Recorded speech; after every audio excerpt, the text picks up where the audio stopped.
The distress signal. The crystalline spires of the Viridian Collective's central hub shimmered under the gentle light of 3 moons. In the great chamber, Elder Lysara's delicate translucent fingers trembled as she addressed the Harmony Council.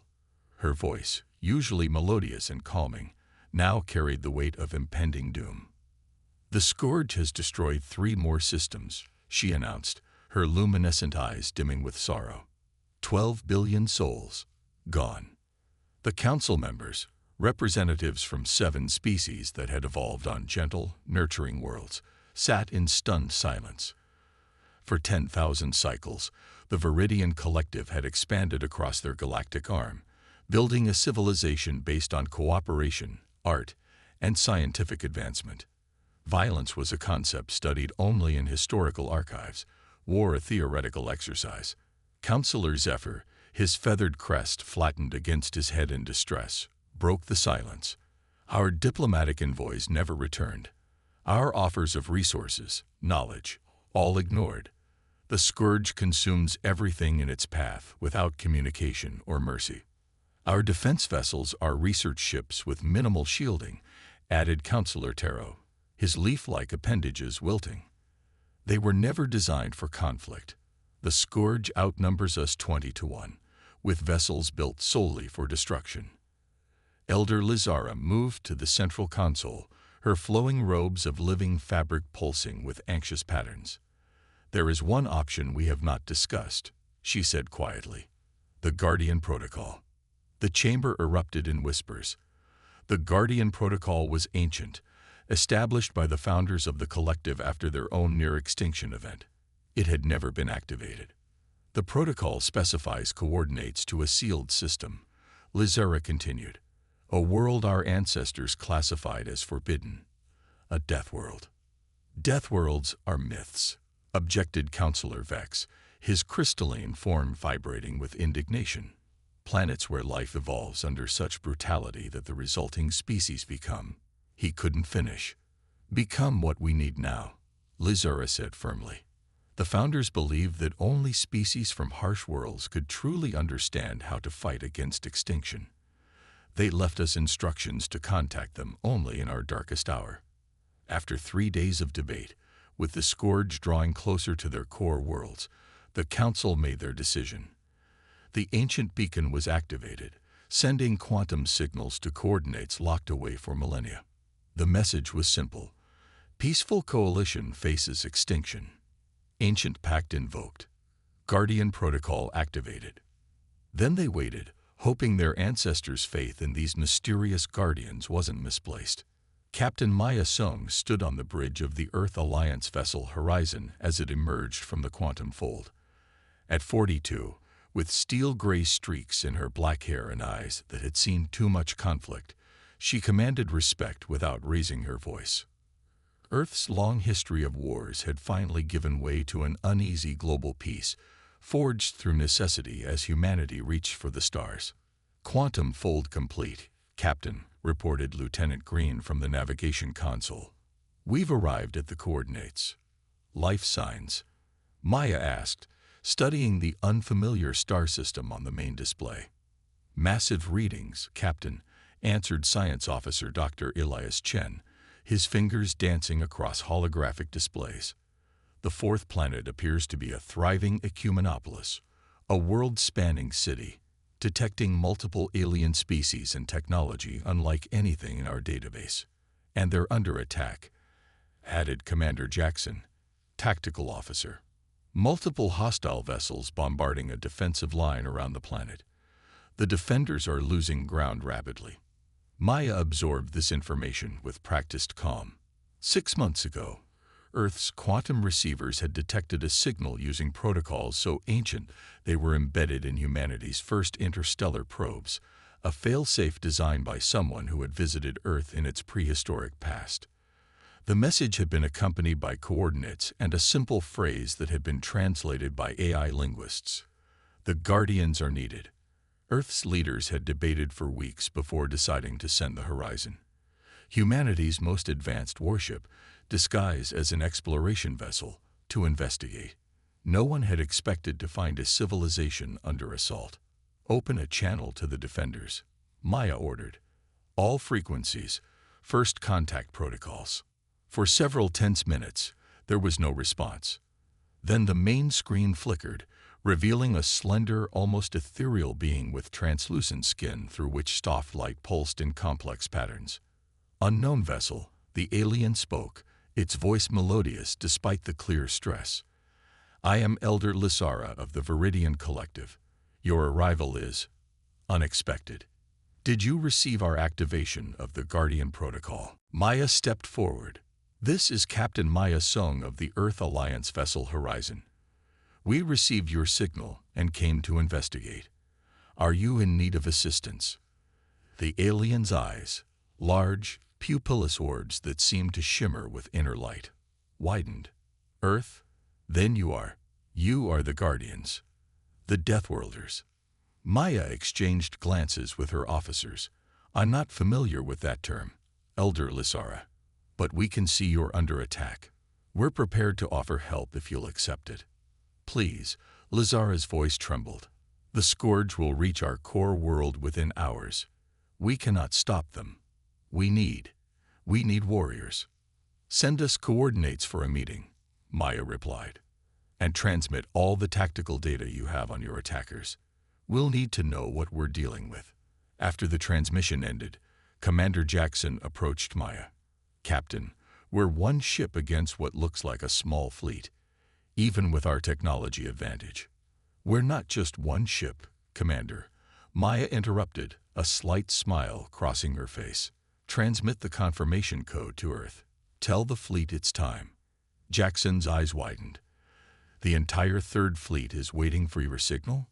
Earth wasn't about to send us alone into unknown space based on a mysterious ancient signal, Maya replied.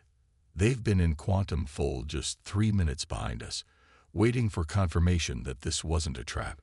She turned to face the view screen showing the battle in the distance, and it looks like we arrived just in time. Elder Lysara could not stop staring at the humans. They had agreed to meet aboard the Viridian command vessel, a ship designed for research and diplomacy, not war. The human delegation was small. Captain Sung, her tactical officer, and 2 security personnel who remained by the door, alert in a way that made Lysara uneasy. Compared to the Viridians, the humans were compact, dense creatures, where Lysara's people were tall, willowy beings with semi-transparent skin that revealed the gentle flow of their luminescent circulatory fluid. The humans were solid, opaque, with muscles that spoke of a gravity far stronger than anything in Viridian space. Your message mentioned Deathworlders, Captain Sung said, interrupting Lysara's thoughts. What exactly did you mean by that? Counselor Zephyr answered, his feathered crest rising slightly. In our classification system, worlds are categorized by the environmental pressures they place on evolving life. Garden worlds like our homeworlds have stable climates, low gravity, minimal radiation, and few natural predators or disasters. Death worlds, continued Counselor Taro, are theoretically hostile environments, high gravity, extreme temperature variations, dangerous wildlife, natural disasters, high radiation. We believe them to be mostly theoretical, as such conditions would typically prevent the evolution of sentient life. Maya exchanged glances with Commander Jackson, who suppressed a smile. Earth fits all those criteria, she said simply. Average gravity of 1G, which I notice is considerably stronger than here. We have polar ice caps and equatorial deserts, earthquakes, hurricanes, tsunamis, predators large and small. And that's before you consider the microorganisms. The Viridian Council members stared in disbelief. And you survived this? Asked Lysara, unable to hide her shock. We evolved there, Maya corrected. It's not just about surviving. Earth shaped humanity, made us adaptable, resilient, problem solvers. And warriors, added Commander Jackson quietly. The tension in the room thickened. Lysara's circulatory fluid pulsed with anxiety patterns clearly visible through her translucent skin. The Archive said the Guardians would be powerful, she admitted, but they did not prepare us for the reality of meeting beings forged in such harshness. Maya leaned forward, her voice gentle but firm. Elder Lizara, we came because you called for help. We're prepared to defend your people against this scourge. But to do that effectively, we need to understand what we're facing. Lizara nodded and activated a holographic display showing the scourge vessels, black, angular ships that moved in perfect coordination. They appeared 6 cycles ago at our outer colonies, she explained. They do not communicate. They do not negotiate. They harvest all resources, including living beings, and move on. Their technology appears designed solely for efficient destruction. As the tactical briefing continued, more data flowed between the Viridian systems and the human delegation's devices. The Viridians watched in fascination as the humans quickly analyzed attack patterns, weapon capabilities, and shield frequencies, seeing warfare with practiced eyes where the Viridians saw only chaos and horror. There's a pattern to their attacks, Maya noted, studying the data. And their technology, while advanced, has exploitable weaknesses. How can you see order in such violence? Asked Counselor Vex, genuinely curious. Maya's expression grew somber. Because humanity spent too much of its history perfecting the art of war before we learned better ways to resolve our differences. She looked up from the display. The good news is that means we know how to fight. And the even better news. A communications officer interrupted with urgency. Elder Lizara. Multiple spatial distortions forming on the edge of our system. The Viridians tensed, expecting more scourge vessels. Instead, the view screen showed 20 large ships emerging from Quantum Fold, sleek, powerful vessels bearing the Earth Alliance insignia. The better news, Maya continued with a small smile, is that we didn't come alone. For the first time since the scourge appeared, hope flickered through the great chamber of the Viridian Collective. Their ancestors had been right. The Guardians had come, beings shaped by a world that had taught them how to survive against overwhelming odds. Beings for whom combat was not a theoretical exercise, but an ancestral memory written in their very biology. The Deathworlders had answered the call. Deathworlders unleashed. Admiral Elena Volkov of the Earth Alliance Third Fleet stood on the bridge of the dreadnought Intrepid, watching the holographic display of the Viridian system with calculated intensity. Unlike most of her predecessors who had commanded Earth's military forces in actual conflicts, Volkov had spent her career preparing for wars that never came. The fragile peace that united Earth had held for over 3 decades. Now, in an alien star system 16 light-years from home, she faced an enemy unlike any humanity had encountered. Analysis of Scourge Fleet movements complete, Admiral, reported her tactical officer. They're regrouping in the outer system, likely preparing for another assault. Current count, 78 combat vessels of varying classes. And the Viridian forces, Volkov asked. 32 ships still operational, but their research vessels retrofitted with basic weapons. Their technology is advanced, but not designed for warfare. Admiral Volkov nodded, her silver hair catching the blue light of the tactical displays. What's the status of the evacuation? The Viridians are evacuating critical personnel from their outpost on the third moon, replied her communications officer. Estimated completion in 3 hours. Volkov considered this information. The Earth fleet had arrived just in time to prevent a direct assault on the Viridian homeworld, surprising the Scourge forces and forcing them to fall back temporarily. But the enemy was adapting, studying the human ships, preparing for the next engagement. Admiral, her science officer called out, I think you should see this. The main display switched to show a magnified view of a disabled Scourge vessel they had managed to immobilize during the initial engagement. As they watched, the damaged sections of the ship began to reconfigure, mechanical components shifting like a living organism healing itself. Self-repair capabilities, Volkov murmured. Impressive. It's more than that, Admiral, the science officer replied. Based on our scans, the Scourge vessels appear to be semi-organic technology. Not living ships exactly, but a hybrid system that can adapt and evolve based on combat experiences. Volkov's expression remained neutral, but her mind raced through the tactical implications. They learn, she said simply, which means our advantage of surprise is already diminishing. We won't get a second chance to catch them off guard. She turned to her communications officer. Contact Captain Song on the Viridian command vessel. Tell her to bring their leadership aboard immediately, and have all fleet commanders prepare for a tactical briefing in 30 minutes.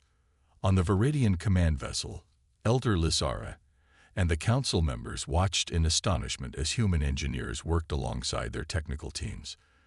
In less than 12 hours, the humans had helped retrofit 3 Viridian science ships with modified weapons systems, reinforced shields, and tactical communication arrays. Your people learned so quickly, Lizora remarked to Captain Sung, who was overseeing the installation of a targeting system. Our technology is entirely different from yours, yet your engineers mastered it in hours. Maya smiled. Adaptability is humanity's greatest strength. Earth throws so many challenges at us that we've evolved to figure things out on the fly. She paused, watching a human engineer explaining a tactical display to a group of Viridian scientists. We had to learn to cooperate to survive our own world long before we reached the stars. A communication alert interrupted their conversation. Admiral Volkov was requesting their presence aboard the Intrepid for an emergency briefing. The Scourge are adapting faster than anticipated, Volkov explained once they had assembled in the Dreadnought's war room. The space was filled with both human officers and Viridian representatives, creating a stark visual contrast between the solid, muscular humans and the ethereal, delicate aliens. They're launching a major assault on your colony on Viridian IV, Volkov continued, indicating a small agricultural world on the holographic display. Based on previous patterns, they'll strip the planet of resources and use them to further enhance their fleet before attacking your homeworld. But Viridian IV has 6 million inhabitants. Councillor Zephyr exclaimed, his feathers bristling with distress. The evacuation has barely begun, which is why we're going to stop them, Volkov replied calmly. But we need to understand something about these Scourge ships. She nodded to her science officer. The Scourge vessels are semi-organic technology that adapts to combat experiences, the science officer explained.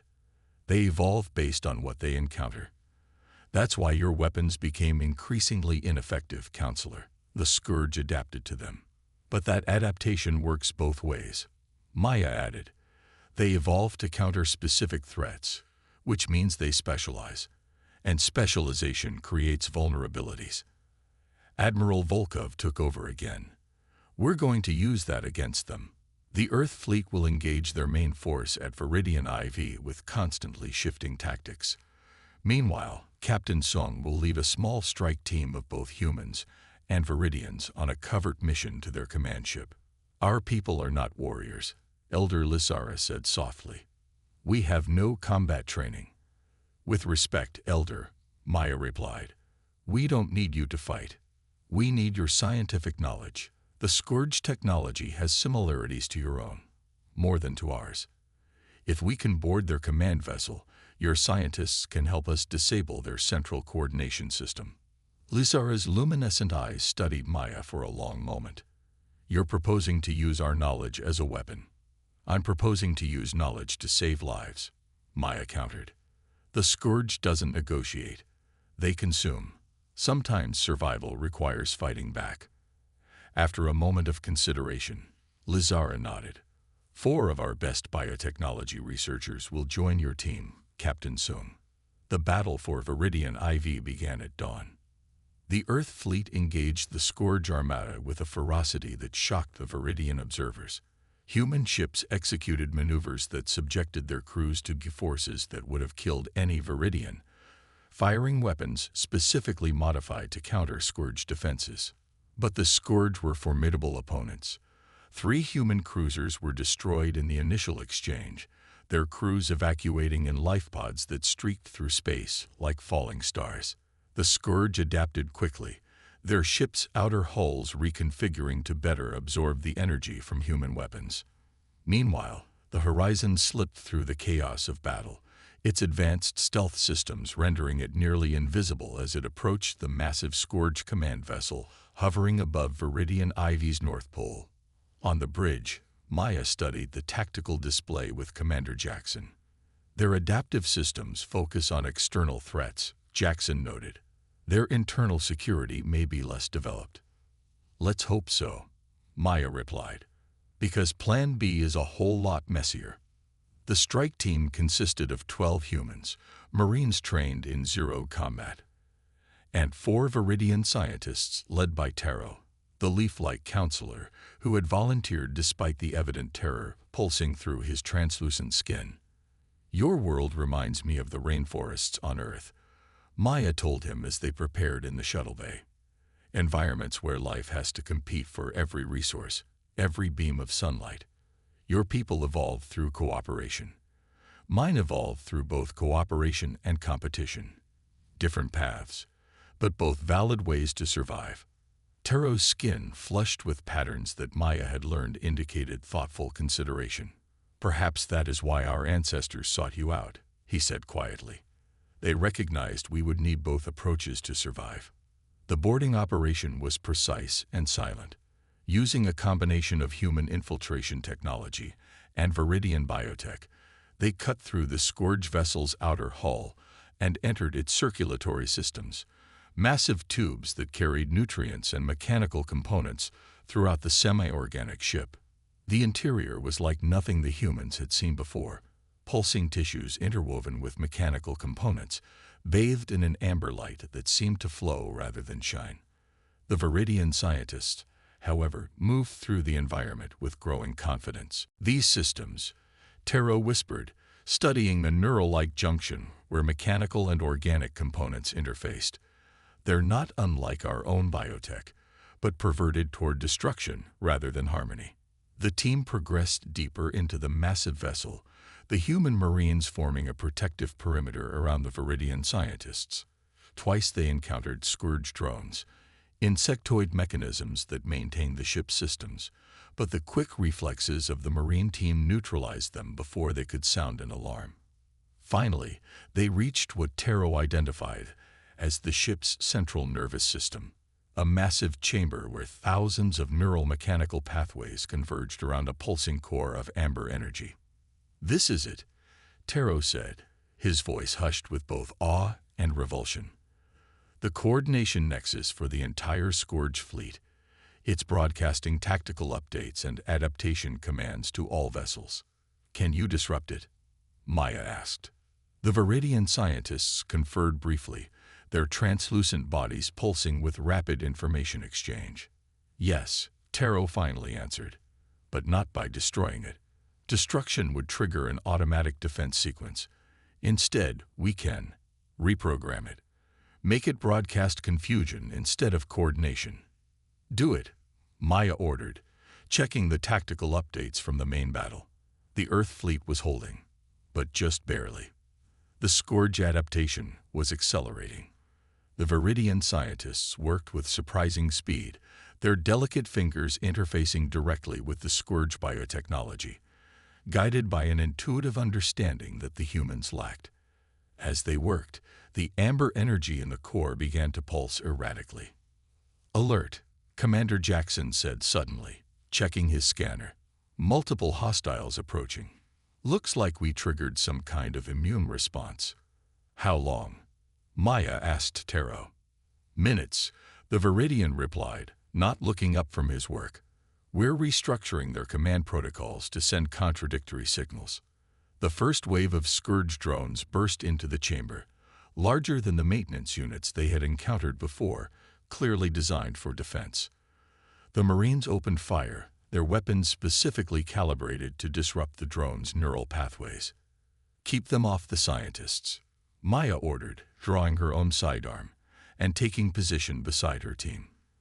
The chamber filled with the sound of energy weapons and the screeching of damaged drones. Almost there, Taro called, his voice strained but determined. The core's pulsations had become chaotic now, flashing with discordant patterns. A second, larger wave of drones attacked from multiple entrances. One of the Marines fell, wounded by a drone's plasma discharge. Maya dragged him behind cover, applied a medical seal to his injury, then returned to the defensive line. "Done," Taro announced finally, his leaf-like appendages trembling with exhaustion. The command signals are now contradicting themselves. Their fleet-wide coordination will collapse. "Extraction Plan Alpha," Maya ordered. "Move." The team fought their way back through the vessel's corridors, now swarming with confused drones that seemed to be attacking each other as often as the intruders. Outside, the battle had taken a dramatic turn. The Scourge fleet, suddenly deprived of its central coordination, began to move erratically. Ships stopped adapting in unison, some freezing in space while others fired on their own allies. The Earth fleet, recognizing the opportunity, pressed their advantage. Admiral Volkov directed a final, concentrated assault on the disoriented Scourge vessels. By the time Maya's team returned to the horizon and launched away from the command vessel, the battle had turned decisively. The Scourge fleet was in disarray, unable to coordinate their adaptations or tactics. Without their evolutionary advantage, they were being systematically neutralized by the Earth vessels and the newly armed Viridian ships. 2 weeks later, Elder Lazara stood in the great chamber of the Viridian Collective, addressing not only her own council, but also a delegation from Earth led by Admiral Volkov and Captain Sung. "The Scourge has been driven from our system," she announced, her voice carrying through the crystalline chamber. "Their command vessel has been neutralized, and our scientists are studying it to ensure they cannot threaten us again." She turned to face the human delegation directly. "Our ancestors were right to establish the Guardian Protocol. They understood that a civilization built entirely on peace could not survive in a galaxy where not all species share our values." Admiral Volkov nodded respectfully. "And we've learned from you as well, Elder. Your biotechnology, your sustainable energy systems, these advances will benefit Earth greatly." "Perhaps this is the balance our ancestors envisioned," Lazara suggested. "Your strength protecting our knowledge, both necessary for survival." Maya stepped forward. "With your permission, Elder, Earth would like to establish a permanent diplomatic presence in Viridian space, an exchange of knowledge and culture that benefits both our peoples." "And protection," Counselor Zephyr added, his feathers now relaxed and colorful. "Let it be known throughout the galaxy that the Viridian Collective stands under the protection of Earth's Deathworlders." Lazara's skin pulsed with patterns of agreement. "The Guardian Protocol has fulfilled its purpose, but I propose we rename it. Not Guardians and Protected, but Partners. Different paths of evolution, different strengths, but a shared future among the stars." As the formal alliance was signed, Maya found herself beside Taro, who had recovered from the mission aboard the Scourge vessel. "You know," she said quietly, "on Earth, we have a saying. It takes all kinds to make a world. Turns out it takes all kinds to make a galaxy, too." Taro's skin rippled with what Maya now recognized as amusement. "Perhaps that is the greatest lesson in all of this. The conditions that forged your people to be warriors also taught you the value of peace, and our peaceful evolution taught us to recognize when fighting is necessary." Together, they looked out through the great chamber's crystalline walls at the stars beyond, a galaxy that suddenly seemed both more dangerous and more full of promise than either of their species had imagined. The Deathworlders had answered the call, and in doing so, they had found not just a people to protect, but partners in the greatest adventure of all, building a future among the stars where both peace and strength had their place.